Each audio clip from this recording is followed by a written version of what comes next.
Thank you for tuning in to the Voice of the Victim podcast. We discuss a lot of sad and potentially triggering things on this show. We try to be as sensitive and cautious as possible, but if you are sensitive to things involving abuse and may be triggered, please think twice before listening to our show.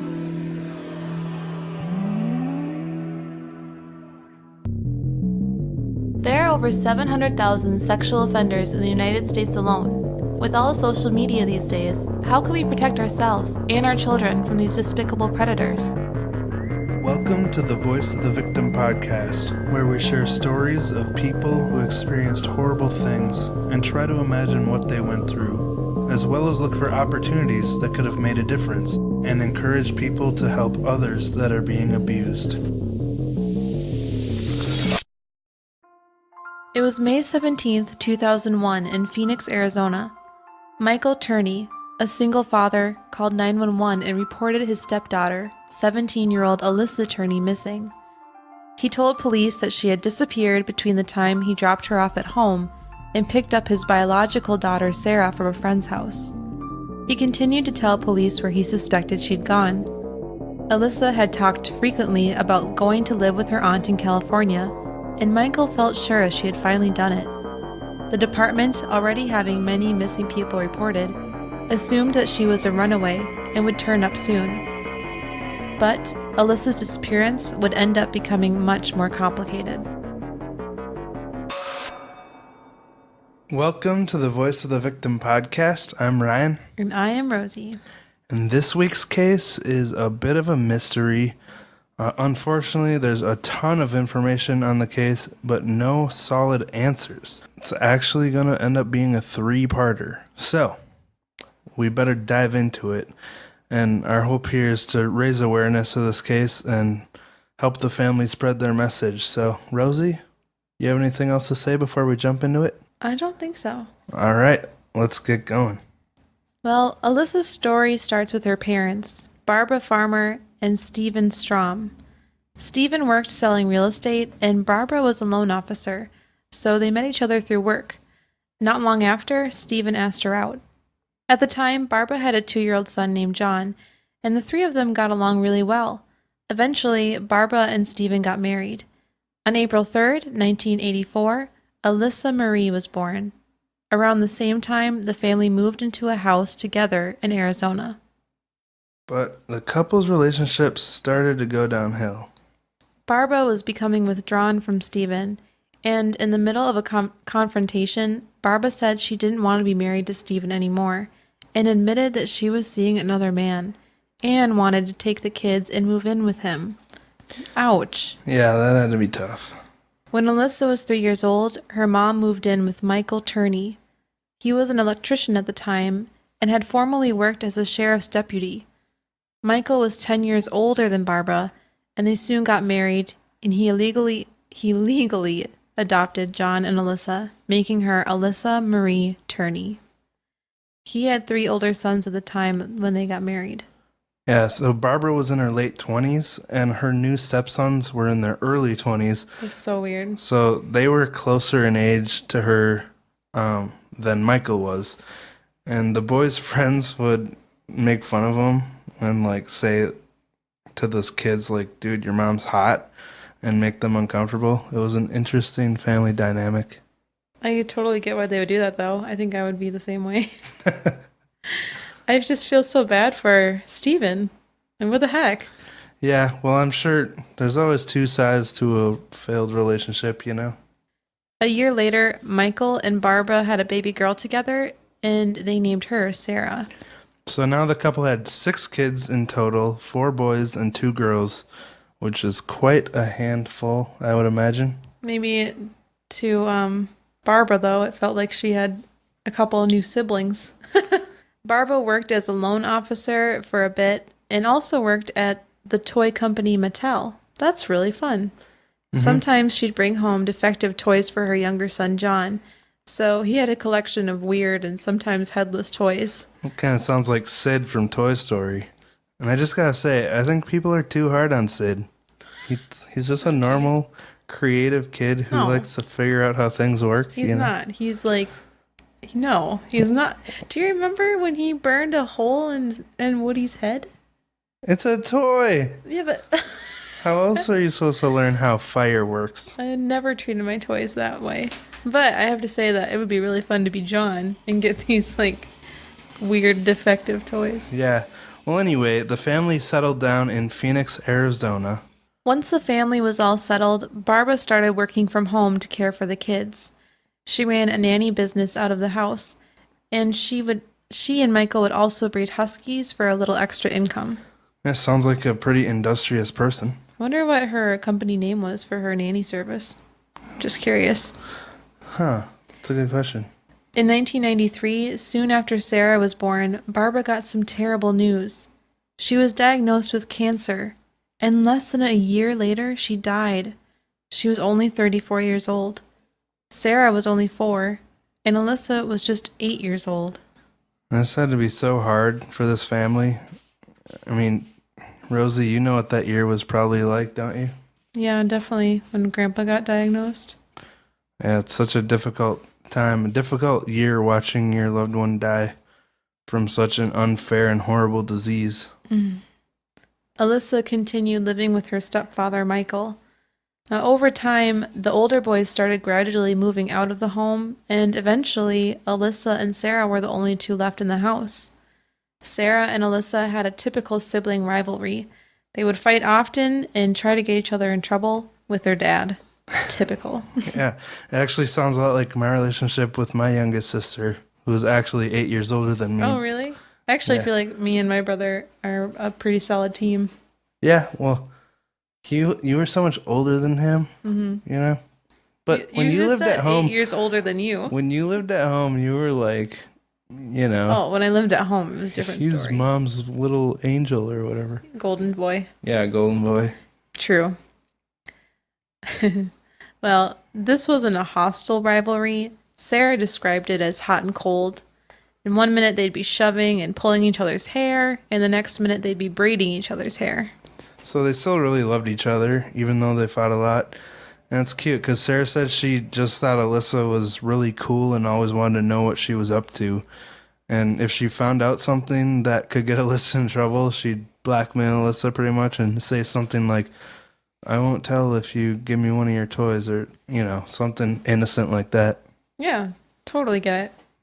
Michael had his hands full raising 2 teenage daughters, and Alyssa was kind of a spitfire and rebellious. She would occasionally drink alcohol or smoke pot, but nothing too hard. Yeah, just think of the 2 girls from that Black Mirror episode with Miley Cyrus. You know, it's kind of a similar family situation with the death of the mother and the tension that creates. And there were some moments when I really pitied the dad in that episode. You know, it can be a very stressful household living with 2 teenage girls. I can't. No, I would hate it. Michael was more strict with Alyssa than he was with Sarah. I mean, if she was more rebellious, that would make sense. But Sarah actually said she would do the same kind of rebellious stuff Alyssa would do, and he didn't seem to be as strict with her. So that's kind of interesting. Right. At some point, Michael started to feel that Alyssa had some special needs.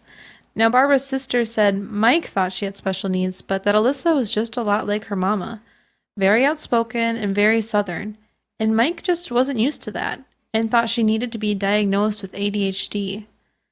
Alyssa was feeling stifled by Michael constantly trying to make her better. Which is really difficult when you're just trying to do your own thing and figure out who you are, but your parent wants you to constantly be better or different from what you are. Yeah, I mean, we've all been there. We all know that the more a parent tries to control you, the more resistant we get. Yes, very true. She also had a boyfriend named John, and the 2 of them really seemed to love each other and were getting pretty serious. Alyssa also had some really close friends and was a good friend to them. They described her as loving. In 2001, she attended Paradise Valley High School and worked at Jack in the Box. She was a hard-working girl and never missed a shift.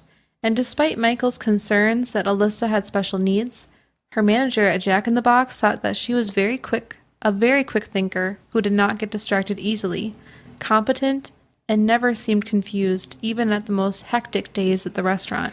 Yeah, so it really doesn't sound like someone with a learning disability or even someone with ADHD, you know? Mm-hmm. But Alyssa had dreams of getting out of Phoenix and moving west to California. She had an aunt living out there and would often talk about moving in with her to get onto her feet so she could establish a new life out there. Don't we all have that dream? I do. Well, I didn't until I married you. Aww. Now I usually do. On May 17th, 2001, in the evening, Michael Turney placed a call to 911, alerting them that his 17-year-old daughter, Alyssa Turney, was missing. He told them he had an idea of where she was heading, and that she'd most likely run away to her aunt's house in California. That was the last day of Alyssa's junior year, and the school had planned an early release. Michael picked her up earlier that day and took her out to eat. Then he brought her home. They were talking about her upcoming summer vacation and how she was going to spend her time during the break. Michael was concerned about all of her plans. So the conversation apparently got pretty heated and ended in Alyssa storming off to her room. Michael says they had a pretty intense fight. Yeah, Michael decided to let her cool down, and he left the house to go run some errands. And apparently he was shopping for a camera lens. While he was out, he kept on trying to call Alyssa, but she wasn't answering his calls. For Alyssa's sister Sarah, it was the last day of 7th grade. Her class spent the day at a water park, and when they returned to the school, Michael wasn't there to pick her up. So she went to a friend's house to wait for a ride. Apparently this was pretty normal for Sarah. Like, if her dad wasn't there to pick her up, she'd just find something to do until he showed up. So this day, she went over to her friend's house. After running his errands, Michael picked up Sarah at her friend's house around 5 p.m. and they returned home. On the drive home, Michael was frantically worried about Alyssa because she wasn't answering and asked Sarah to try to call her. Neither of them could get through. When they arrived home, the two of them went straight to her room. Alyssa's backpack was dumped out all over the floor. And this is where it gets interesting. Alyssa's phone was in her bedroom, along with a note. And Rosie, will you read that note? Yeah, it said, "Dad and Sarah, when you dropped me off at school today, I decided that I really am going to California. Sarah, you said you didn't want me around. Look, you got it. I'm gone. That's why I saved my money. Dad, I took $300 from you. Alyssa." So, that's interesting. Very. And now, Sarah wasn't too surprised by the note. She was accustomed to Alyssa being rebellious and had heard her talking many times about running away to California. So she actually wasn't worried. But Michael was very visibly distraught. He became obsessed with finding his stepdaughter, which is a good thing, right? Yeah. Something that's obviously really odd about this that stood out to me right away is the fact that she left her cell phone behind. And it's like a huge glaring red flag.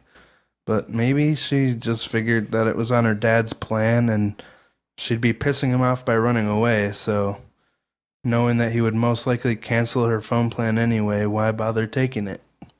That's completely disagree. Well, that's just how this could possibly be explained away, but we'll get into it later. Okay. After reporting her missing to police, he started making flyers about her and contacted the Center for Missing and Exploited Children.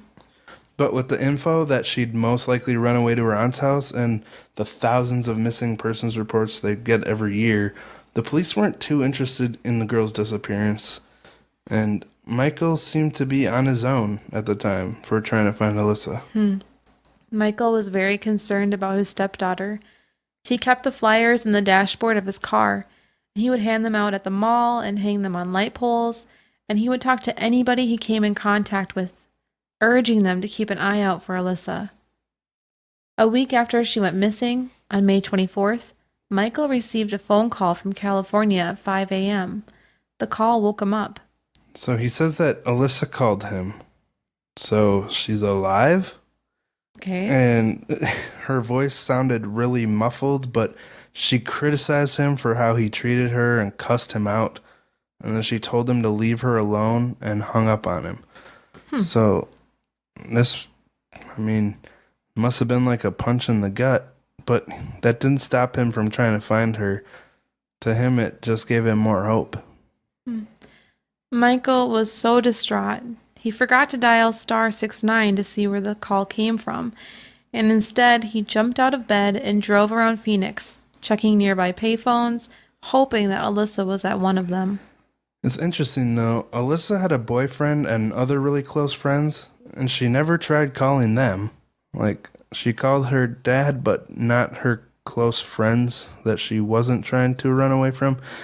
Maybe it's because she left her phone behind and forgot their numbers. Because, I mean, she'd remember her home phone number, but maybe she didn't remember her friends' numbers. Anyway, it's just another little detail that was kind of suspicious. Now, at some point, Michael started making trips to California to look for Alyssa in areas that he suspected she may have gone. On some of the trips, he took his daughter Sarah along. These trips would mostly be searches at the mall or beaches in California, but on other trips, he would search more dangerous areas where sex trafficking was common, and he'd leave Sarah at home for these. Yeah, he spent pretty much all of the summer of 2001 searching for her and really seemed to be making a huge effort to find his daughter. But nothing was working, and time kept passing, and Alyssa was nowhere to be found. Michael was getting discouraged and starting to spend a lot more time in bed. He would waste a lot of days just watching TV from his bedroom. Sarah would often have to bring him dinner in bed, and when he wasn't in his bed, he was gone looking for Alyssa in California. So his life was becoming consumed with finding Alyssa, as it should be for the parent of a missing child. Right. But Sarah still wasn't too worried. She was still expecting her sister to come back, figuring she was just in California having a good time. Like we said before, that's what Alyssa would talk about a lot, getting away to California. Michael was a bit suspicious of Alyssa's boyfriend. He told police that she had recently gotten into a fight with him, and he even gave them footage from the home security system of them fighting in the carport of the home. Wow, interesting. They were arguing, and she threw her phone and broke it. And then her boyfriend got into his car and sped off. So something kind of heated happened there, but police didn't think there was anything too malicious or violent about the boyfriend and his actions in the video. It just seemed like a normal argument to them. So that didn't lead anywhere. Time passed, and for several years, there were no leads on Alyssa. No clue of where she had gone. But there was finally a new development in Alyssa's case. Now we're going to introduce a new character. Thomas Heimer. He was a convicted murderer in Florida, sentenced to life in prison in 2003. And in 2006, he made some shocking confessions to police. Heimer claimed that he had been responsible for killing 21 women. And one of the women he admitted to killing was Alissa Turney. So let that sink in. It's a really huge claim to make. I mean, 21 women? So before we dig further into that, let's talk about who this Thomas Heimer guy is. Thomas Heimer had been convicted of murder in 2003. He had brought a woman he was dating, named Sandra Goodman, to a hotel, and while they were in the room, he strangled her to death. Then he stuffed her underneath the hotel bed and drove off in her car. So this guy is obviously a cruel piece of crap. Yeah. Sandra's body was found by the cleaning crew the next day. They checked who booked the room, and they found that Thomas Heimer had checked in with his ID. They quickly found him, and he confessed and was convicted. So that one was pretty easy to solve, but according to him, he had been a serial killer for a long time. So obviously the FBI wanted to be careful about these confessions and make sure this guy was telling the truth before they just convicted him. The FBI took Alyssa's photo and mixed it in with photos of several other women and showed it to Heimer in a photo lineup. They asked him to identify Alyssa, and right away, he picked out Alyssa's photo. So he's starting to seem pretty credible here. I mean, we know he's capable of murder because he was already convicted. After the FBI got him to ID her photo, they handed the information over to the Phoenix police. So, this was 2008. There hadn't been any news about her for 7 years, and finally it looked like they were going to solve her case. Although it was looking like a very sad ending. But this led to her case being reopened and brought back into the minds of the current detectives. The detectives assigned to her case were William Anderson and Stuart Summershoe. Heimer gave a very detailed confession to the detectives. He said that in May of 2001 he was traveling across the United States when he stopped at a biker bar in Phoenix, and he came across a van in the parking lot. There was a guy standing outside the van and Thomas punched him. The guy was knocked out cold, so Thomas stole his van. Obviously, who wouldn't do that, right? Of course. Thomas said Alyssa was in the van he stole, strung out on heroin. He started driving across the country, and she was cool with it. I mean, she did say she wanted to get out of Phoenix. So after traveling together for a while, they started a relationship.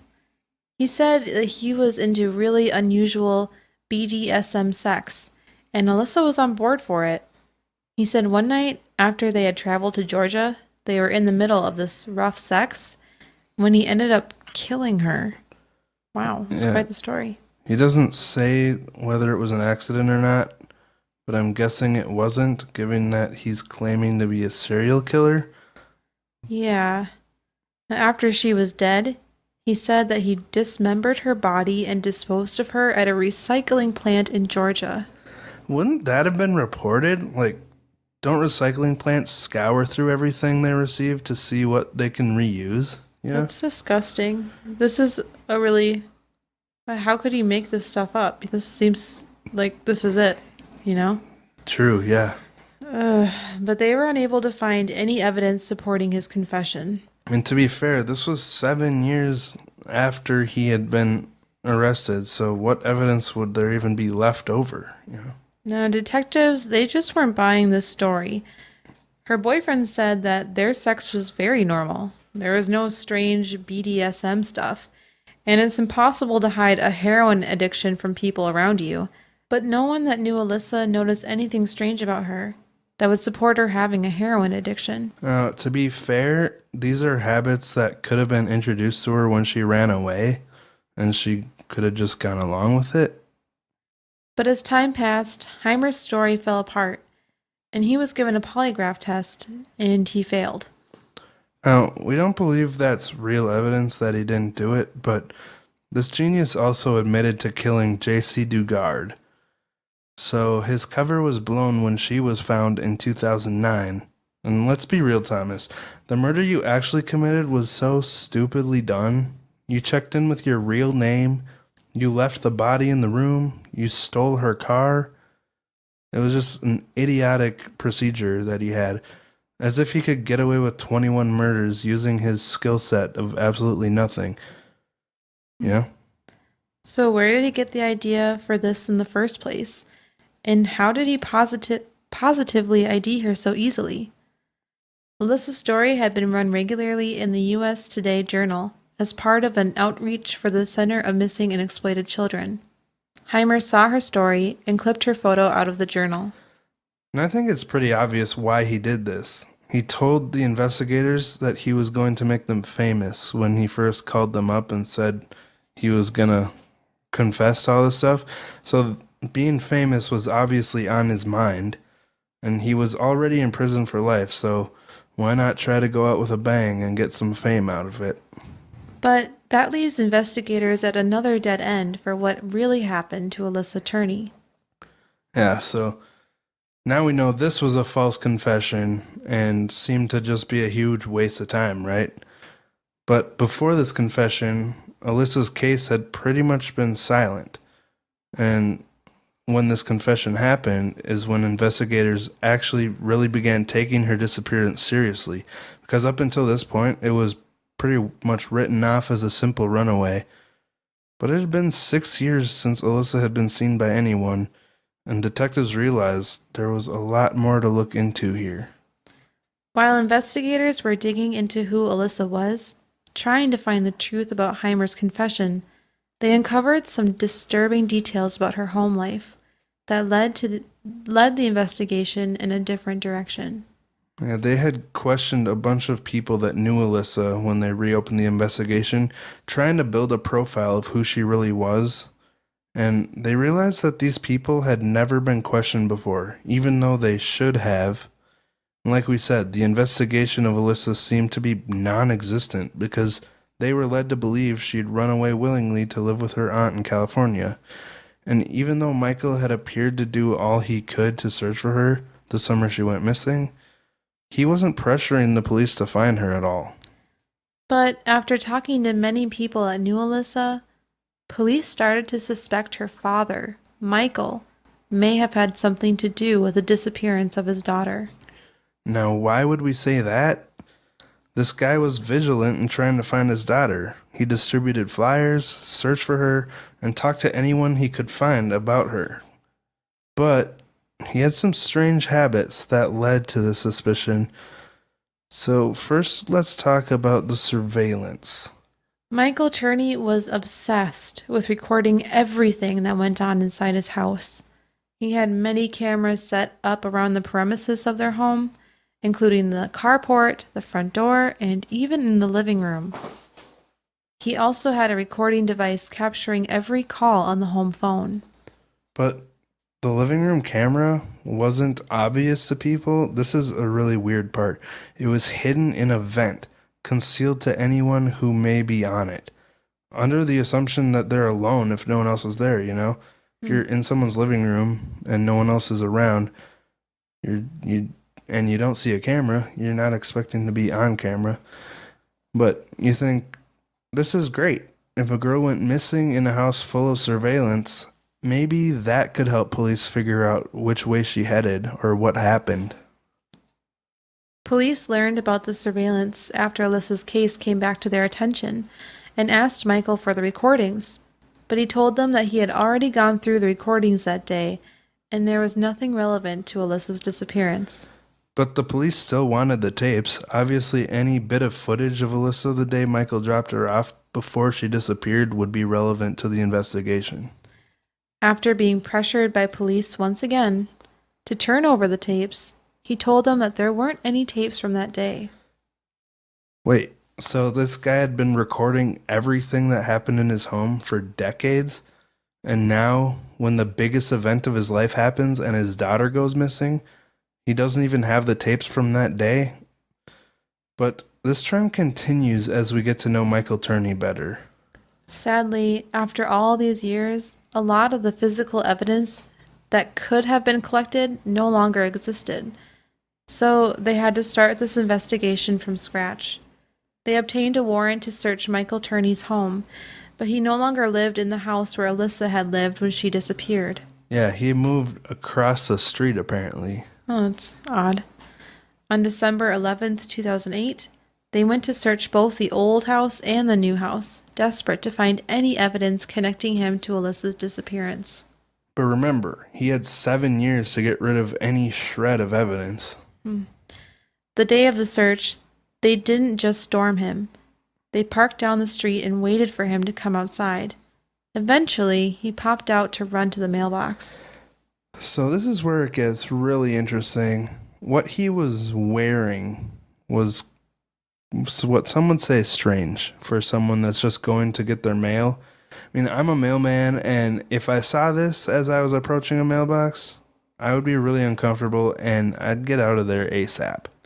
Mike had 2 pistols on his person with 7 magazines filled with ammo, as well as a knife and a recording device. Yeah. So, obviously, he's got some issues. In an interview with 2020, when they covered this case, they asked him about being paranoid, and he said, anyone who would be paranoid after working in law enforcement. So, like, do all police officers strap this hardcore to go get their mail? Yeah, I don't think so. They couldn't find anything connecting him to the disappearance, but they did find some really weird stuff. In his house were 26 homemade pipe bombs filled with gunpowder and roofing nails. 19 high-caliber assault-style firearms, and 2 unregistered silencers. Silencers are very sketchy, and they aren't even legal in all states. They are in Arizona, but these particular ones weren't. They weren't registered, which, if you have a silencer, you need to register them. So that just screams suspicious. Also on the property, they found a van filled with tanks of propane and paper. There were chlorine sticks lining the wheel wells, and a large rock sat near the gas pedal. So it really seems like this van was prepped to be a bomb itself. I looked up whether chlorine was flammable or explosive, and according to the website for the CDC, or Centers for Disease Control and Prevention, chlorine itself is not flammable, but it can react explosively or form explosive compounds with other chemicals such as turpentine or ammonia. So maybe he was thinking they would explode with the rest of the van? Wow. They said that this was the largest explosive seizure in Arizona history. They had to evacuate the entire neighborhood for days to safely seize the explosives. And that was far from the end of it. After all this craziness, they came across a safe in Mike's room, and after picking it, they found several copies of a manifesto on thumb drives in sealed envelopes addressed to different news media outlets. It was 98 pages long, entitled Story of a Madman Martyr Lost in an Obsession for Justice and Closure in the Wrong Place and at the Wrong Time to See Things Better Not Witnessed. Jeepers, that's a mouthful. Within this manifesto, there's a written plan that goes along with the stockpile of explosives and weapons. So we'll get into that in a minute, but along with a couple of these copies of the manifesto, there was an accompanying letter from Mike. So Rosie, will you read what those letters said? It says, to the reader, inside this envelope you will find my last writings that may give some insight to how I got to this point in life. That my death, vengeance, and mass murder was all I had left for the murder of my daughter, Alyssa Turney. Interesting that he mentions Alyssa. So he's saying that this manifesto will be his final writings, implying that he plans on dying as he carries out this plan. He also refers to mass murder. Yeah, after this discovery, police assumed that they had prevented a domestic terrorist attack that could have happened any day. There was more evidence on Mike's property showing that he had the means and intention to carry out the plan that we're about to discuss. Yeah, and also it states that this would be his vengeance for the murder of his daughter. So does that mean he knows that someone murdered his daughter and who it was? This is all so wacky and complicated, but let's talk about what the plan was in his manifesto, and then we'll get to the part about Alyssa. Okay. Within the manifesto, there was a to-do list. Number 1, throw a firecracker over the wall. 2, prep van for fire. Set lighter fluid and papers. 3, drive to Union Fence. 4, set off smoke bombs. 5, light fire. 6, drive through the fence. 7, shoot truck gas tank. 8, shoot 100 rounds into the door or anyone moving. Wow. Scary. Yeah, that's intense. So how could this be interpreted any other way than a plan to attack someone, you know? Especially with all the pipe bombs they found, the guns, and this van that was clearly prepped to be used as an explosive device. It even had a large rock by the gas pedal, most likely to be used to send the van driving unmanned. They also found a bag containing a wig, face paint, chemical suits, a bulletproof vest, gas masks, and canisters. And he had $4,000 cash and a fake ID in his wallet. He claimed it was just for Halloween and also that he'd been planning to run away to California for years. And what is the deal? Yeah. So that's odd. But there's this union that he keeps talking about that he wants vengeance on. So we'll do our best to explain that. The International Brotherhood of Electrical Workers, or IBEW, is a labor union for electricians that Michael Turney had been a part of from 1974 to 1980. Never even heard of it before. Mike said that he was on a ladder and another union member knocked him off the ladder trying to kill him. His injuries from this fall led to him getting disability insurance. According to Mike, he had complained about this, and it caused the union to have resentment towards him, and that this is why they kidnapped and murdered his stepdaughter and disposed of her body in the desert center of California. So, okay, this doesn't gel with his original statement that she ran away and then called to chew him out. If she was kidnapped and murdered, how did she call him? So I think it's pretty obvious that this guy is completely bananas. And if he is telling the truth here, that means this whole time he knew who was responsible for Alyssa's disappearance. He knew they killed her, and yet he never told police about it until he was arrested. So this union we just described is who he had planned to attack with all his accumulated weapons and his detailed plan. It's really scary because Mike's house was searched on December 11th, and on a calendar in his house, he had a big X on December 15th, which was only 4 days later. Wow. And this happened to be the date of the next scheduled union meeting, a holiday party with over 100 people planning to attend. So it seems like he was prepared to enact his plan in just 4 days. His arrest could have saved many lives, especially since one of those steps in his plan was to unload 100 rounds into anyone that moved. But later, he claimed to have already had taken his vengeance. Yes. So this keeps getting crazier and crazier. Mike actually admits to 2 murders that he had already committed. Wow, it's interesting. He said that he'd already tracked down and killed the 2 men responsible for Alyssa's death. Their names were Charles Parsons and Gary Morris. So could Mike actually be telling the truth here? Did he murder these 2 men after finding out they murdered Alyssa? Mike said that he went to meet Charles Parsons, and as soon as he pulled up in his car, Charles got out and started shooting at Mike. So he shot back, killing him in self-defense. Then he says he went up to meet with Gary Morris out in the desert, also a guy from the union. Mike says that when he got there, he was grabbing Gary and shaking him, asking what he did with Alyssa. The man replied, "We killed her. She's in Desert Center, California." Then Mike went into a blind rage and unloaded his gun into the man's face. Again, this whole account is according to Mike, but the crazy part is that on Mike's property, there was actually an ID and a social security card belonging to Gary Wayne Morris. So that's terrifying. But the ID actually had Mike's picture on it. And after looking into these men further, they realized both men had died years before Alyssa went missing. One from suicide and one from cancer. Yeah, so completely unrelated to Mike. But Mike doubled down on his original statement and said he did kill 2 men and they were carrying IDs with those names on them. This is strange. Yeah. And there's no evidence that Michael Turney actually murdered these men.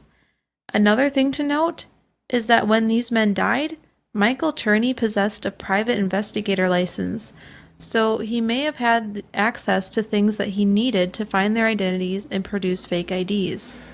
But why would this guy implicate himself in 2 murders? Well, if he could convince investigators of the story, it would shift the focus for Alyssa's disappearance off of him, and it would also justify his plans to attack the Union Hall. So obviously something fishy is going on here, and it's really hard to figure out because Mike is obviously lying about something. But either way, whatever happened, he couldn't deny his illegal possession of deadly weapons. In April 2010, Turney pled guilty to possession of unlawful destructive devices, which is a felony. He was sentenced to 10 years in federal prison. And that's where we'll pick back up next week. We're going to dig into more details about all these strange incidences with Michael, what people say about him, and different things people heard from Alyssa, as well as some suspicious events that occurred. So, Very interesting. what do you think so far, Rosie? I think this guy's a real piece of work. Yeah. Yeah, that pretty much sums it up. So, yeah, that's it for this week's story. But real quick, before we wrap up, we want to get vulnerable with you guys for a minute. First of all, we just want to say we appreciate each one of you so much. Whether you've been listening from the beginning or you're new to our show, you mean a lot to us, and we wouldn't be able to keep going every week if it wasn't for the support you guys give us by listening, emailing, or messaging us, and of course, our amazing patrons. You all keep us going. For every hour of content you guys hear, there's probably from 5 to 10 hours of research behind it, as well as a few hours of editing the outline, the recording itself, and then editing that, and then a couple hours of post-production, getting it all put together and posting it and doing the social media. So, there's a lot of work that goes into it. Definitely. So what we want to say is, if you listen to our show every week and you really appreciate it, we'd really love if you'd consider supporting us with just $2 a month. If everyone that listens weekly gave us $2 a month, we'd be able to dedicate a lot more time to putting the show together, probably do it full time, and just making it the best it can possibly be for you guys. And we also completely understand if you're not able to afford that. But if everyone listening just pledged a couple bucks a month, that's only $24 a year. It would make a huge difference in our lives and the quality of our show. The idea is the more individuals that join, the better, because we don't want to be a significant financial burden on anybody. And we don't want people to feel like they should pledge a large amount to us every month. So we're trying to get more individual people involved, so we can have more support with less actual burden per person. Again, of course, there's no pressure, but whether you support us financially or not, we love and appreciate you just listening. It's just something to think about. So anyway, do you want to say anything, Rosie? We definitely appreciate the support of our patrons. And we enjoy getting to know them too, with the messaging feature that's on the Patreon app, the website. We have some really cool people that support us. And we would also love to do this as a full-time job instead of as a hobby that we barely have time for. Yeah. So that would be really great. Yeah. It has been one of my favorite things I've ever done in my life is making this podcast and getting to know all you guys. And hearing that it makes a difference in your lives and that you appreciate it, it's been really awesome. So anyway, enough of that sappy ranting. Should we share a couple of reviews? Sounds good. So I got 2 short and sweet ones for you, Rosie. All right. The first one is entitled My New Faves. At first, I was not sure I was going to like the podcast. A few episodes in, I'm hooked. I love the monotone vibes of this podcast. From Laura.Steph28 via Apple Podcasts. So the monotone thing isn't all that bad. And then there's one more from Canada. The second one is love the show. Love the show and stories you choose. Keep up the good work. So like I said, those are short and sweet, but that's from Chelsea OXO from Canada. And did you say the first one? It's from Laura Steph 28. So thank you guys both so much for leaving those lovely reviews. And this story we're covering the next few weeks is really intense, obviously, but next week it gets even crazier. And the week after that, we're talking to Sarah, Alyssa's sister, about her personal experience and the impact it's had on her. And our conversation was really nice. We appreciate her talking to us so much. Do you have anything else you want to say, Rosie? We're going to be in Chicago next week. Oh, yeah. That's right. That came up fast. It sure did. I hope that we're ready? Yeah, we're both kind of sick this week, so that's why we sound so drained. But hopefully we will feel better by then. But yeah, if this is your first time listening, you can follow us on Instagram at VOV Podcast, on Twitter at VOV Pod, or email us at vovpodcast@gmail.com, and join our Facebook group at Voice of the Victim Support System.